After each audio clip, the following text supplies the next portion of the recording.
My name is Shahid Ahmad and welcome to my channel. आज जो हमारा टॉपिक है वो फ्यूचर कंटिन्यूस टेंस है। फ्यूचर का माना मुस्तकबिल, कंटिन्यूस यानी कोई एक्शन जारी हो, टेंस यानी ज़माना। An action which is continuing in the future is called future continuous tense. यानी ऐसा एक्शन जो जारी हो मुस्तकबिल में उसे हम फ्यूचर कंटिन्यूस टेंस कहते हैं। अब ऐसा एक्शन कौन सा ऐसा एक्शन, यानी जैसे अब मैंने आपको लास्ट वीडियो में सिंपल फ्यूचर बताया था, यानी हम कोई भी एक्शन का इरादा करते हैं कि हम उसको मुस्तकबिल में अंजाम का सरअंजाम देंगे, तो उसे हम क्या कहते हैं, फ्यूचर सिंपल टेंस कहते हैं। अब कंटिन्यूस का भी थोड़ा रिलेशन उसी के साथ है। कंटिन्यूस का यानी जारी अमल हो कोई भी, यानी हमने कोई इरादा किया फ्यूचर में एक्शन को सरअंजाम देने के लिए और वो जारी में जो है हम उसको सरअंजाम देंगे तो वो हमारा फ्यूचर कंटिन्यूस टेंस कहलाएगा। यानी कोई भी हमने एक्शन मुस्तकबिल में करना हो और वो जारी हालत में हो तो उसे हम फ्यूचर कंटिन्यूस टेंस कहते हैं। अब इसका स्ट्रक्चर हम पढ़ते हैं। सबसे पहले आता है subject plus will be and shall be plus fourth form of the verb and object. Will be और शैल बी मैंने आपको जो है ना बताया था फर्स्ट वीडियो में, फर्स्ट लेसन में, जो कि फ्यूचर टेंस का था फर्स्ट टाइप में, कि विल किसके साथ लगता है और शैल किसके साथ लगता है। अब बी यहाँ पे क्या इंडिकेट कर रहा है, जहाँ पे भी विल बी आ जाए, पहली तो ये जो निशानी होती है फ्यूचर कंटिन्यूस टेंस को पहचाने की, कि अगर हेल्पिंग वर्ब विल बी आ जाए, यानी विल और शल के साथ बी आ जाए तो आप समझ जाएं कि वो फ्यूचर कंटिन्यूस टेंस है। अगर विल बी नहीं आए तो खाली विल और शल आ जाए तो समझ जाएं वो फ्यूचर सिंपल टेंस है। और इसी के साथ फोर्थ फॉर्म लगे, यानी आपको अभी तक तो हमारे लेक्चर्स में जो वीडियोस मैंने अपलोड की हुई हैं टेंसेस पे, उससे ये अंदाज़ा हो चुका होगा कि कंटिन्यूस में हमेशा फोर्थ फॉर्म लगती है और सेकंड और थर्ड फॉर्म कभी भी नहीं लगती कंटिन्यूस में, क्योंकि जारी अमल होता है, जारी अमल के साथ हमेशा फोर्थ फॉर्म लगती है। तो इस मज़ीद इसकी एग्जांपल से समझते हैं। जैसे अली मैच देख रहा होगा।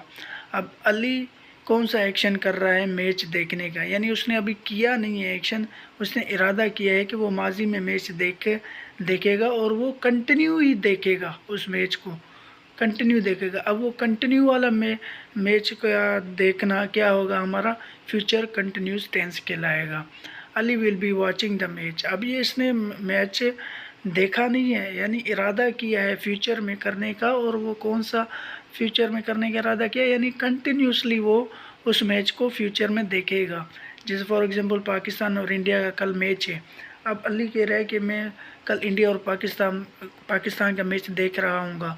अब यहाँ पे क्या आ गया हमारा, यानी एक ऐसा अमल आ गया जो हमने किया नहीं है, यानी उसका इरादा किया है करने का वो कंटिन्यूस में, तो वो हमारा फ्यूचर कंटिन्यूस टेंस आ जाता है।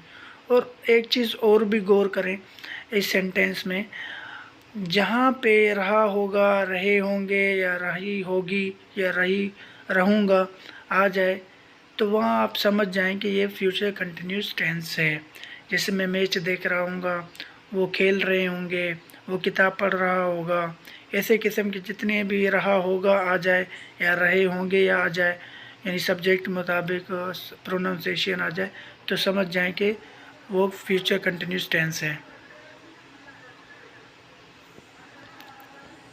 सेंटेंस की तरफ, अब नेगेटिव सेंटेंस जिसे हम मनफी और नाकारी जुमले भी कहते हैं, यहाँ पे भी सेम चीज़ आ जाती है जो मैंने आपको ऊपर बताई।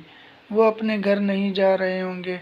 अब यहाँ पे अमल घर जाने का हो रहा है, यानी ऐसा अमल जो हमने किया नहीं, इरादा किया है और हम घर जाएंगे, यानी एक चीज़ पे हम मतलब ऑलरेडी वहाँ पे स्टे किए हुए हैं और हमने इरादा किया है कि हम घर नहीं जाएंगे, यानी आज रात इधर ही स्टे करेंगे, तो वहाँ पे हमारा क्या आ जाएगा, नेगेटिव कंटिन्यूस टेंस आ जाएगा। They will not be going to their home.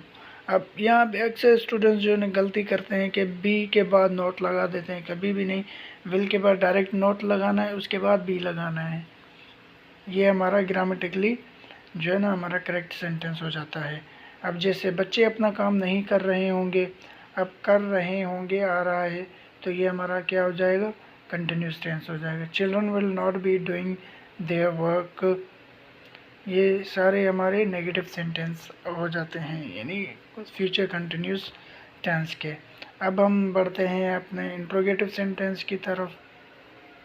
Interrogative sentence जिसे हम सवाल या जुमले भी कहते हैं, और सवाल या जुमले ही कहते हैं, इसका वो कोई और नाम नहीं है उर्दू में। अब क्या असलम 2 बजे सोने जा रहा होगा?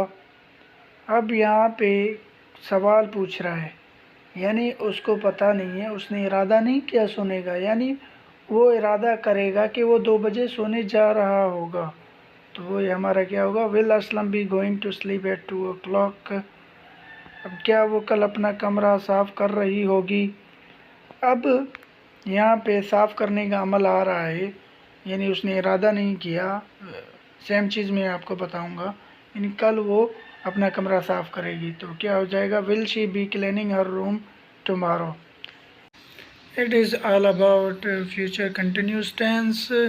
अपना बहुत सारा ख्याल रखें। अगर कोई भी आपको कन्फ्यूज़न है या कोई भी सवाल आपका है फ्यूचर टेंस के मुतालिक या प्रीवियस वीडियोस के मुतालिक, तो आप हमें जो है ना कमेंट बॉक्स में अपना सवाल पूछ सकते हैं।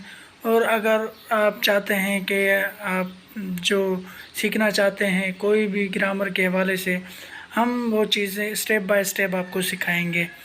देखें, जो चीज़ सीक्वेंस वाइज होती है, स्टेप बाय स्टेप जो चीज़ सीखते हैं वो बेहतर रहती है, वो हमेशा के लिए होती है। लेकिन आज मैं आपको ग्रामर पढ़ाऊँ, फिर उसमें से रूल्स वगैरह उठाऊँ, ये करूँ वो करूँ, तो ये जो है ना थोड़ा यानी आउट ऑफ सिलेबस हो जाएगा। तो मेरे साथ आप बने रहिए, मैं आपको इंग्लिश के जो है ना ग्रामर के बारे में और एज़ वेल एज़ आपको जो है ना उसके रूल्स के बारे में भी बताऊंगा और सिखाऊंगा हर चीज़। तो मुझे अपनी दुआओं में याद रखें। अल्लाह हाफिज़, मिलते हैं नेक्स्ट वीडियो में।